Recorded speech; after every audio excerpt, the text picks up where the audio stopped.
Hello everyone, welcome back to the channel. Today we're diving deep into the October 6th breaking military news, the latest developments from conflict zones, strategic shifts, and what these might mean going forward. I'll walk you through the most important updates, analyze their implications, and consider what to watch in the coming days. On October 6, one of the headline stories came from Ukraine. The Ukrainian military claimed it successfully conducted drone strikes against several Russian military and logistical targets. According to their general staff, the strikes hit an ammunition plant in the Nizhny Novgorod region, an oil terminal in Crimea, and a weapons depot belonging to Russia's 18th Combined Arms Army. This is a substantial escalation, pushing deeper into territory behind the front lines. Russian authorities acknowledged an attack across more than 14 regions, plus Crimea and areas around the Black Sea and Sea of Azov, though they also claimed their air defenses intercepted 251 drones. This operation is significant for multiple reasons. First, it underlines Ukraine's growing capability and ambition to strike deep inside Russian-held zones. These aren't just battlefield engagements at the front. They challenge Russian logistics, supply chains, and real area security. If the trend continues, it forces Russia to commit more resources to air defense and internal security rather than focusing solely on the front line. Second, it exerts pressure not just militarily but psychologically. Penetrating deeper into what had earlier been considered safer zones challenges assumptions about Russian territorial control.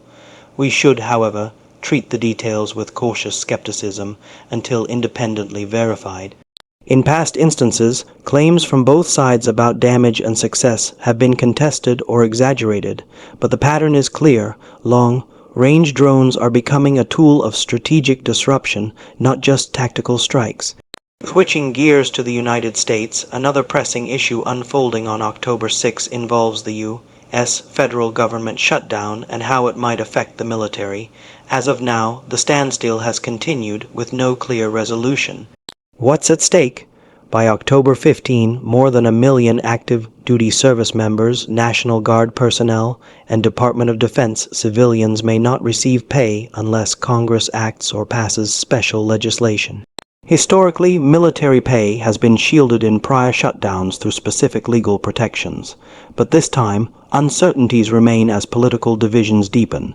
This scenario poses serious morale and operational risks. Troops must continue missions whether or not funding is secured. Lower-rank service members, especially those with tight personal finances, may feel the strain acutely. If pay is delayed or threatened, retention, readiness, and esprit de corps could be undermined. Moreover, logistical support, maintenance, supply contracts, and procurement could face hold-ups. A protracted shutdown undermines any notion of predictable defense posture. In the broader geopolitical landscape, what's unfolding in the Pacific is also drawing attention. On October 6, Australia and Papua New Guinea signed a landmark mutual defense treaty, the so-called pact Treaty. Under the agreement, both nations commit to respond jointly to armed attacks in the Pacific. Significantly, the treaty envisions Papua New Guineans entering the Australian Defence Force in large numbers. Estimates suggest up to 10,000 PNG citizens might join the Australian forces, amounting to perhaps 15% of ADF strength. Why does this matter? First, it reinforces Australia's strategic depth in the Pacific amid rising geopolitical competition, particularly with China. Having PNG more fully integrated into its defense arrangement helps Australia project influence, build regional ties, and share burdens.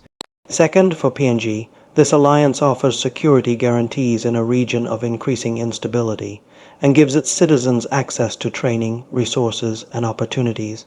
Third, the treaty signals a shift in traditional defense alignments in the Pacific, one that could reshape balance of power, regional deterrence, and alliance networks, yet ratification is not assured.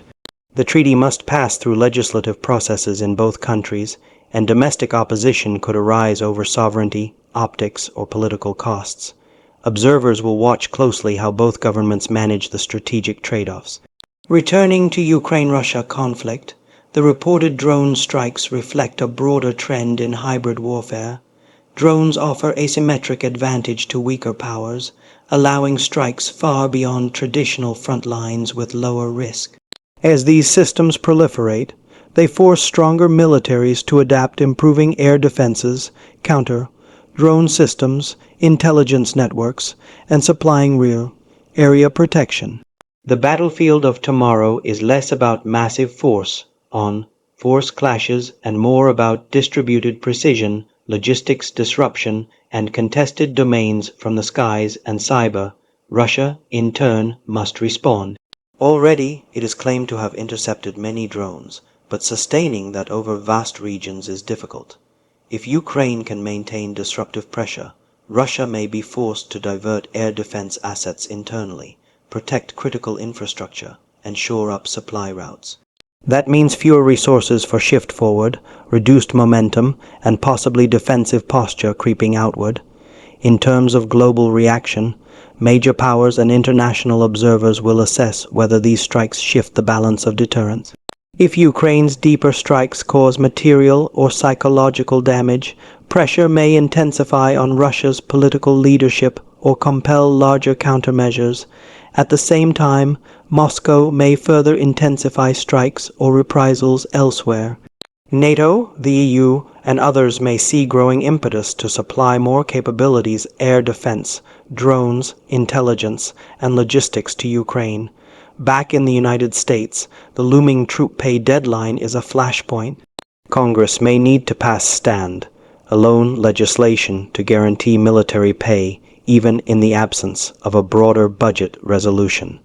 But political divisions suggest this may not be simple.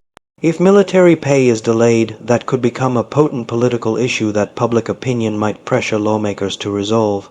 For now, the risk is internal to U.S. governance, but it has potential external consequences. A U.S. defense posture that is distracted or uncertain is less stable for allies and adversaries alike. Let's also reflect how these disparate stories connect. We see a world in flux, where state power is contested on multiple levels through drones and asymmetric warfare, through alliance building in key regions like the Pacific, and through internal political stressors that affect military readiness. These stories are not isolated. They reflect systemic dynamics of the 21st century security environment. Looking ahead, here are key things to monitor: verification and independent confirmation of the reported Ukrainian drone strikes, counting damage, assessing scale, and mapping Russian reactions will matter. Whether Russia launches retaliatory strikes or further escalates in response to these attacks. How Ukraine's drone capability evolves, whether it can strike more frequently, with greater range, and whether Russia can adapt to defend. The U.S. legislative response to the funding impasse and whether military pay will be secured. In the Pacific, whether the pact treaty is ratified and how it changes defense cooperation, force structure, and regional alignments. Whether other nations follow similar paths in combining forces, especially in regions facing rising strategic competition.